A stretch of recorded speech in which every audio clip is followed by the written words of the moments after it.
All right, we made it through the midterms, and now we are working on our next assignment, Assignment 5. Now, Assignment 5 is our first project that blends vector imaging and raster imaging together in a very practical and professional way. It is Unit 11, and we are going to learn this skill through a discipline known as spot illustration. Illustration is my preferred career field. It's when you make images that relate to something else. So before there was mechanical reproduction during the Renaissance, when you had books and you had illustrations for the books, we called them illuminations. So when they were hand painted to go with hand done calligraphy before the printing press, they were called illuminations because they brought light to the text. Illustration is just a synonym for illumination, right? We bring luster to something else. So illustrations are unique in two-dimensional art because they are designed to be reproduced, right? They are not one-of-a-kind images. They are images designed to be replicated and to work with an idea or with a concept. So when you have an album cover for music, that is an illustration, right? It's supposed to shed light on the music. When you have a book cover, that is an illustration. When you have a spot illustration, this is an illustration that usually goes in the interior of something, like an article, a book, a story, or you could think of it as being part of a theme. So I would consider tattoo design and sticker design spot illustrations. And usually they'll fit some sort of theme, right? And they're shedding light on that theme. So you're going to bring your personality, your ideas to a theme we give for the spot illustration. Spot illustrations are also, like tattoos, like stickers, not contained within an environment. They are free-floating. So a lot like our logo design or our graphic symbol design from the last project, they need to work as a shape just on their own. So we're not going to have anything kind of arbitrarily cut off or cropped. And if you do want to cut off something, like this student chose not to do the full body of the character they designed, they intentionally cropped them in a circle and had them break out of the circle to still keep that as an engaging shape. So it kind of works from every angle. Just like you wouldn't want a t-shirt design that was just arbitrarily cropped on one edge in a rectangle, right? It would look like it was an iron-on instead of a professional design. So spot illustrations need to be free-floating. Think tattoo, think sticker. And there are going to be 3 components. We're going to do a rough sketch. We're going to try to get that posted today, right? You might already have it. We're going to do vector clean line art. The clean line art can be really thin. It can be really thick. We can see those 2 examples. But we will learn how to turn it into a vector. I'm going to show you 2 methods for that. One which is called vectorizing, where we take pixel line art and then turn it into a vector. And then my preferred is to do it all in Illustrator with our tablets using the blob brush and do vector inking. So I'll show you both really quickly and you'll decide what you want to do, but they're actually really similar. So a past theme, just to give you an idea of how illustrations bring light to a theme, was I required everyone to do a spot illustration that was based on a pun, right? Can anyone guess what this pun was? They got it in the last class. It is inspired by He-Man, but that is not part of the pun. It is political. Is it Vladimir Putin? It is Vladimir Putin. So now you have to think, what's a pun that goes with Putin? Ooh, Putin, that gluten's good, but no, it's not gluten. Cracker. No, anyone know the name of the cracker? Ritz. So what do we have? This just shows my age. It's Putin on the Ritz. Yes, there you go. Very good. All right, anyway. Anyway, this one was for, what was it? It was Make Cosmic Horror Cute. So it was a cute cosmic horror theme. And so this was Cute Baby Cthulhu, right? This was for a Nico, Northeast Lakeview Achievement Badge thing. Aren't you glad we're not doing that one? Whew. And this was just for classic monsters. I like monsters a lot because Halloween's coming, so in the fall semester. This one was for angry elementals. This one was for design a new school mascot. No, it's not. What's an anime character? But they're saying Nico. You know. That's very Yeah. So you can get around things, right? And then this was a retro tattoo design theme. Okay, so what is our theme this semester? I'm excited about it. I do new ones every semester for spontaneous educational fair use, right? Just in case. So what you're going to do is you're going to pick a monster, right? Any kind of monster, but it needs to be of ordinary circumstance. So you're going to mash up that monster with some everyday thing and a routine experience. It doesn't need to be one from the list, right? But this can be a fun thing. It could be a mermaid stuck in traffic, right? But it could be any kind of mix. And then I put kind of the college ones there. Carlos, you had a question? So all my themes are what I am asking you to do, right? Rule number 1 is do what I ask you to do. No, rule number 1 is always do your best work, right? And your best. Rule number 2 is do what I ask you to do. But rule number 3 is if rule number 1 means you can't follow rule number 2, then follow rule number 1. So if you can't do your best work by following the theme, you can pick your own theme. All right. So it's fun to think of something fantastic, right? It could be a cute monster, it could be a Pokemon, it could be anything. It's up to you whether you want to keep it your own intellectual property or not, right? We've studied that enough. So if you do Pikachu walking a dog, right, then you're not going to be able to share that beyond your classwork legally, right?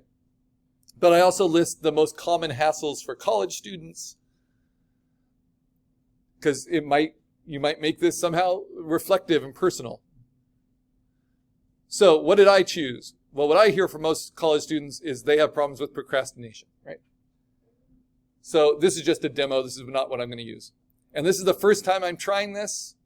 But, of course, we can't use AI for this project to inform our finished work, right? It has to be our own work process. We're going to be posting our sketches. But where you can use AI, because I find it really helpful in some projects, is in the ideation phase. So right now, as you're thinking, what is my sketch going to be? What is my idea going to be, right? I put in a prompt that was basically Nico, the Nighthawk mascot of a college, as a monster having trouble with procrastination. So I kind of put that in, right? And after, this is just ChatGPT, this is like basic free image generation, right? After about 6 worthless attempts, right? This was the best one. Does that make sense? Now, this is about the extent to which non-targeted trained illustration AI can do. And it does it pretty well. And I said it should be a spot illustration, it should be line art. I tried to limit it to exactly what I wanted. And it does a very passable job, right? It does kind of a bird Nighthawk thing, and he looks like he's unhappy, and he has a paper and pencil. So this is the issue with AI. It comes up with something close, and we think, oh, that's entertaining, that's fun. This never existed before, now it exists, right? But don't pretend that you're the creator of it. That's not how the law sees it, right? It's like an act of God that manifested this for you.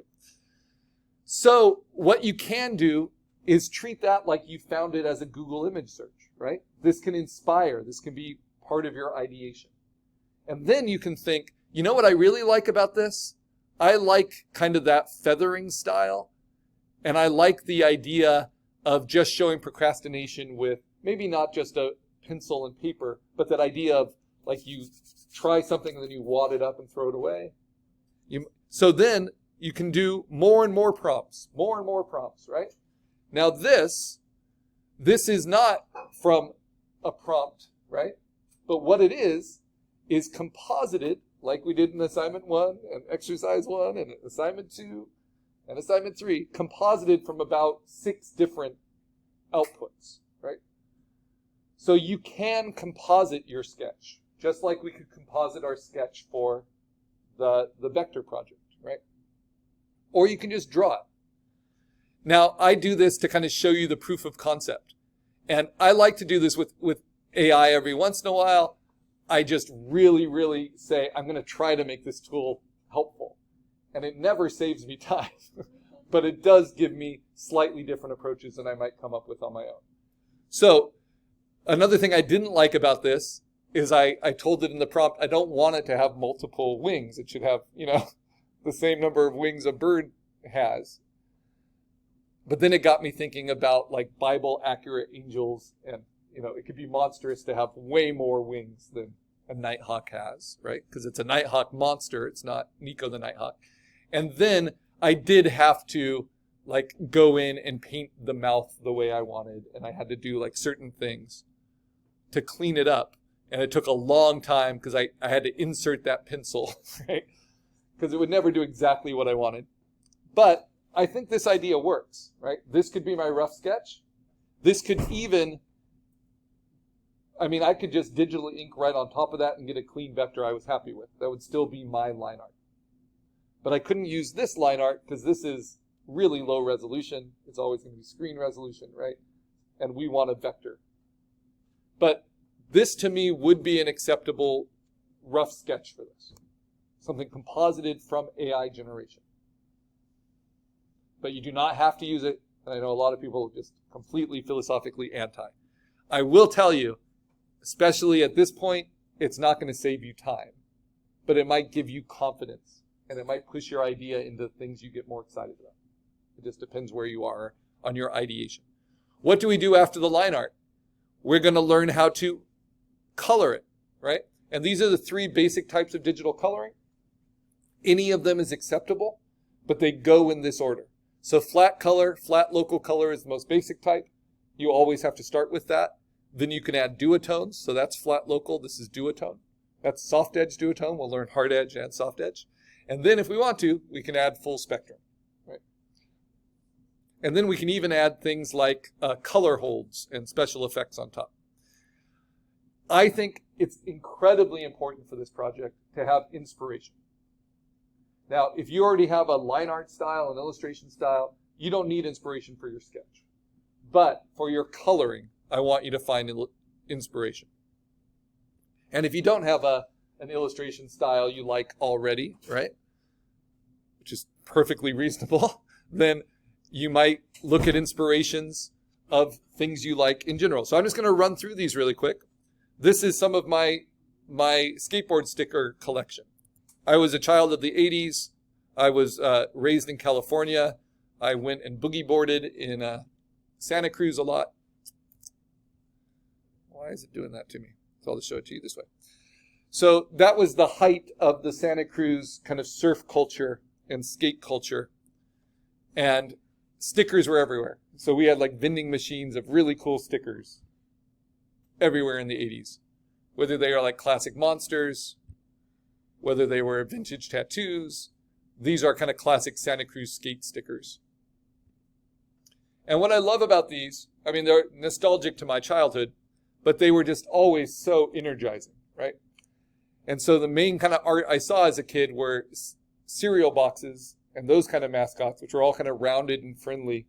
And then this stuff, which was subversive. And then that got me into like Garbage Pail Kids and all that kind of thing, which is all informed by the same kind of spot illustration. So notice they're all free floating. They're all interesting shapes. I've added some newer designers as well. And this is the process, right? They start as line art. They usually will work in limited color because they can also be sold as t-shirt designs, things like that. And then full color.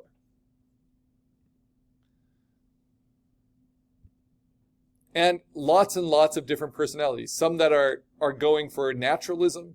Some that are going for very, very stylized representations. Some that are really detailed. Some that are really, really minimal. Some that are inspired by other cultures. Right?